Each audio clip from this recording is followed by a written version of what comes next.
देश नीति, केवल सच्ची और पक्की खबरें। देश नीति में दोस्तों आपका स्वागत है। मैं हूं आपके साथ राशिद जहीर।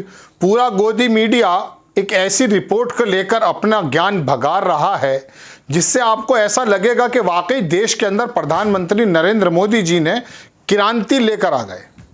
मतलब गरीबी रेखा के नीचे रहने वाले लोगों में इतनी तेजी से कमी आई और उनको अचानक मालदार कर दिया गया है कि हमें ऐसा लगा कि वाकई अगर ऐसी रिपोर्ट है तो बहुत अच्छी बात है।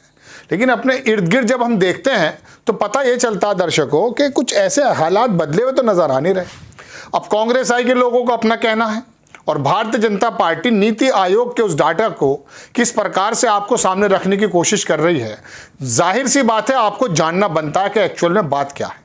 मैं आपको सबसे पहले कांग्रेस आई की तरफ से ट्वीट किया उन्होंने, और जो सुप्रिया श्रीनेत हैं उन्होंने भी कुछ कहा है, वो बताता हूं क्या लिखा है उन्होंने। तुम्हारी फाइलों में गांव का मौसम गुलाबी है मगर ये आंकड़े झूठे हैं, ये दावा किताबी है। ये लाइनें मोदी ने सरकार पर चरितार्थ होती हैं। अब मोदी सरकार ने एक नया गुब्बारा छोड़ा है, ये कांग्रेस आई के प्रवक्ता का कहना है। बताया जा रहा है कि 9 साल में 24 करोड़ 82 लाख करोड़ भारतीयों को गरीबी रेखा से ऊपर उबार दिया गया है, लेकिन असल में ये गरीब के खिलाफ एक बहुत बड़ी साजिश है। सरकार का दावा है कि ज़मीनी हकीकत के विपरीत है। इससे 4 बड़ी समस्याएं हैं। अगर गरीबों की संख्या घट गई है तो उपभोक्ता क्यों नहीं घट रहा है। ठीक। दूसरा, अगर गरीब 11% 7% तक गिर चुकी है, 11.25% तक गिर चुकी है गरीबी, यानी 15 करोड़ लोग ही गरीब हैं, तो 80 करोड़ लोगों को मुफ्त राशन क्यों दे रहे हैं। और नीति आयोग के इस दावे का समर्थन किसी भी थर्ड पार्टी ने क्यों नहीं किया। वर्ल्ड बैंक, IMF किसी ने ये बात मानी होती। ये गलत कह रही है, मानी है, ये मैं बताऊंगा आपको। नीति आयोग के गरीबी नापने के स्थापित मानक हैं। फिर ऐसे मानकों को क्यों चुना गया जो सरकार की फ्लैगशिप योजनाओं पर आधारित हैं, ये सबसे इंपॉर्टेंट बात है। सुप्रिया श्रीनेत का चाहें तो थोड़ा सा बयान भी सुन सकते हैं, फिर मैं अपनी बात पर आता हूं कि एक्चुअली में बात क्या है। देखें आप छोटा सा बयान। गगनचुंबी इमारतों में बैठकर, एसी कमरों में बैठकर 4 लोगों को बुलाकर भगवान जाने क्या सैंपल साइज था, भगवान जाने कहां सर्वे किया गया, क्या अनुमान लगाए गए। सरकारी योजनाओं के बल पर आपने एक सर्वे कर लिया, उसको रिलीज कर दिया। असल में ये 10 साल की मोदी सरकार की विफलताओं का सबसे बड़ा प्रमाण है। देख लिया आपने दर्शकों ये बयान। अब मैं आपको वायर में छपी एक रिपोर्ट की तरफ ले जाने की कोशिश करूंगा और उसके बाद कुछ ऐसे आंकड़े आपके सामने रखूंगा कि जिससे आपकी ये बला भ्रम दूर हो जाएगा। देखिए, वायर ने छापा है कि नीति आयोग का देश में गरीबी घटने का दावा पूरा सच नहीं है, अर्थशास्त्रियों ने कहा है। ठीक। अब इनके अंदर ये बड़ी टिपिकल लैंग्वेज है, आप बोर होकर कहीं और चले जाएंगे, मोबाइल हाथ में होता है, धड़ाक से ऊपर चले जाते हैं। मेरी कोशिश रहती है आप बने रहें। इन्होंने बताया कि जो मानक आपने लिए गए हैं वो मानक 12 हैं। उसमें कुछ ऐसे मानक हैं जो कि गवर्नमेंट दे रही है, उसके हिसाब से इसको माना नहीं जा सकता। बड़ी कॉम्प्लिकेटेड और बोर करने वाली खबर आपको लगेगी अगर मैं आपको पढ़ना सिखाऊंगा, लेकिन नरेंद्र मोदी जी ने इसको ट्वीट करते हुए नीति आयोग के बारे में बता दिया। Very encouraging, reflecting our commitments towards furthering inclusive growth, focusing on transformative changes to our economy। हमारी इकोनॉमी के अंदर ट्रांसफॉर्मेटिव चेंजेस लाने के लिए जबरदस्त एनकरेज पैदा कर। We will continue to work. क्या बात है साहब, सलाम है। इस रिपोर्ट को मैं यहीं छोड़ देता हूं। हालांकि इसके अंदर बहुत टेलीग्राफ ने छापा है कि इसके बारे में जो गरीबी सूचकांक है MPI, उसके उपयोगों पे कुछ संदेह है, लेकिन मैं आपको अपनी ज़बान में समझाऊंगा जनाब मन। इस रिपोर्ट के तो बारे में बताना ये चाहता हूं कि बहुत सारे लोग हैं। देखिए, ये वो 12 मानक हैं जिन मानकों पे ये तय किया गया है कि दरअसल गरीब कम हो गए। लेकिन मैं गरीब कितने कम हो गए थे थोड़ा सा इसके बारे में भी आपको लेकर जाना चाहता हूं। एक डायग्राम मैंने आपको दिया फाइनेंशियल टाइम्स से। ये डायग्राम के अंदर ये है कि 24 करोड़ 80 लाख लोग जो बता रहे हैं ये। अब आप चले जाइएगा 2005 से लेके 6 तक। 2005 में 6 में ये गरीबी रेखा जो थी, इसी नीति आयोग के मुताबिक 53% 34% थी। कितनी थी? 53.5 मान लो, 53.5% गरीबी भारत में थी। कब? 2005-6 में। लेकिन 2013 तक आते आते मनमोहन सिंह की सरकार ने इस गरीबी के आंकड़े को 29% 17 पे 29 मान लो, 29% तक लाकर छोड़ दिया। यानी कि एक तो 30 और 20, 21 और 5 26, 26.5% के करीब उन्होंने प्रतिशत कम कर दिया गरीबी का। ये तो मैं नहीं बता रहा हूं, ये तो आंकड़े बता रहे हैं, नीति आयोग के आंकड़े बता रहे हैं। अब आ जाइए 2013 से लेकर 2015-16 तक। ये 2013 से 2016 तक 24% रह गई, 29 की जगह 24 रह गई। और अब ये 2019 में 14% रह गई और अब 2023 में 11% रह गई। ये नीति आयोग के आंकड़े हैं। लेकिन मैं आपको कुछ और भी दिखाने आया हूं, वो दिखाना चाहता हूं आपको।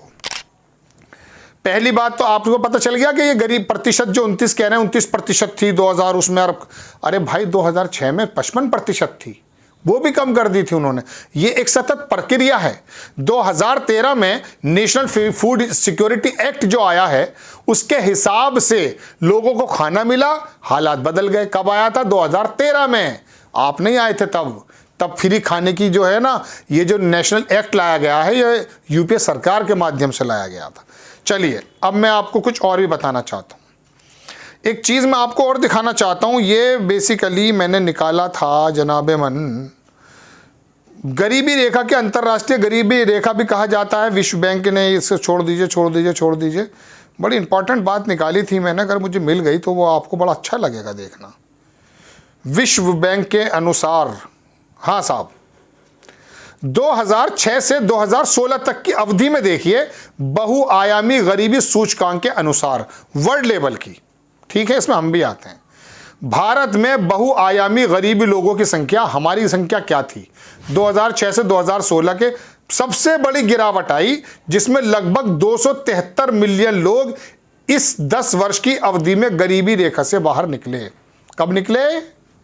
2006 से लेकर 2016 के बीच। मोदी जी का 1-1.5-2 साल लगा लीजिए और बाकी तमाम साल लगा लीजिए यूपीए सरकार के। सबसे ज्यादा जो गरीबी रेखा से बाहर निकलने वालों की संख्या 273 मिलियन। 1 मिलियन में 10 लाख होते हैं, अंदाजा कर लीजिएगा कितने बैठते हैं। 10 वर्ष की आयु में सबसे ज्यादा बाहर निकले। और ग्लोबल एमपीआई 2020 की रिपोर्ट के अनुसार भारत 107 देशों में से 62वें स्थान पर था। अभी स्थान भी बताऊंगा आपको, जिसमें एमपीआई स्कोर 1.0123। ये आप जो है बोर होके चले जाएंगे, रुक जाइए बस यहीं, मैं आपको सिर्फ यही दिखाना चाहता था। अब आ जाइए दूसरी जगह। ये जो नापने का आधार है वो 12 डायमीटर्स हैं, उनके ऊपर है। ये मैं आपकी स्क्रीन पर लगा रहा हूँ, इंटरेस्टिंग वे में बता रहा हूँ, थोड़ा रुके रहिए, 2-3 मिनट में आपको समझा दूंगा। ये वो 12 पॉइंट्स हैं मेरे भाइयों, कि जिसके बारे में मैं आपको दिखाना चाहता हूँ। हेल्थ के 3 और एजुकेशन के 2 और स्टैंडर्ड ऑफ लिविंग के 7 ये मानक हैं, जिसके आधार पर गवर्नमेंट भारत की ये कह रही कि साहब हमने जो है आसमान पे चले गए हम। मैं नीचे से चलता हूं। इसके अंदर ये अमर्त्य सेन जो थे अर्थशास्त्री, वो कहते थे पैसे की कमी का मतलब गरीबी नापना नहीं होता है। बेसिक जरूरतें जो होती हैं, मकान, दुकान, कपड़ा लत्ता, ये सब उसके अंदर नापा जाता है। तो इन्होंने बताया बैंक अकाउंट इसके अंदर होता है डायमीटर। बैंक अकाउंट अगर हैं तो आप इसका मतलब गरीबी रेखा से ऊपर हैं। 51 करोड़ बैंक अकाउंट के वो खोल दिए गए थे। कितने हैं एक्टिव, वो भी मैं आपको बताने जा रहा हूं। बैंक अकाउंट के सारे बारे में सब एक है। एक इलेक्ट्रिसिटी कितनी आ रही है, ड्रिंकिंग वाटर, नल से जल, ये वाकई काम हुआ है इसमें। सैनिटेशन और कुकिंग फ्यूल, गैस के बारे में बताया गया। ये मैंने आपको वे ऑफ लिविंग के 7 स्टैंडर्ड बताए हैं। पहले मैं आपको इसी के बारे में बता दूं या सारे बताता चला जाऊं। एजुकेशन की भी 2 हैं, ईयर्स ऑफ स्कूलिंग में कितने साल बच्चा रहा और अटेंडेंस कितनी रही है। और हेल्थ में न्यूट्रिशन जो है कितना मिला है। एनीमिया कितनी औरतों को है, 50% महिलाओं को एनीमिया है। यहाँ खून की कमी, बच्चे कितने मर जाते हैं, हाइट कितनी बड़ी होती है। 3, 5, 12 चीजें हैं। आपको मैंने संक्षिप्त में बता दिया है। अब मैं आपको लेकर चलूंगा कहीं और। चलिए जनाबे मन, 2030 तक पूरी दुनिया को एक टारगेट दे रखा है, दुनिया की तमाम बड़ी अथॉरिटीज ने, कि आपको ये मानक पूरे करने हैं। अब प्रधानमंत्री जी ने जो उज्ज्वला योजना लेकर आए, उसके अंदर पता चला कि ये मानक पूरे हो ही जाने थे। अब जब मानक पूरे हो जाने थे, भाई कुकिंग गैस का मसला है, जैसे सपोज कीजिए कुकिंग, अगर आपके घर में उज्ज्वला योजना है तो आप जो है मालदार आदमी हैं। 10 करोड़ आपको, देखिए मैं आपको दिखाता हूं, ये जो है कितने 10 करोड़ बताए जाते थे, लेकिन आप सुनिए 5 वर्ष में 4.25 करोड़ 15 लाख करोड़ लाभार्थियों ने नहीं कराया एक भी सिलेंडर रिफिल। 2022 की रिपोर्ट है एबीपी की। आपने सुविधा दे दी 10 करोड़ लोगों को, जुलाई स्कीम, रिफिल तो नहीं करा रहे साहब।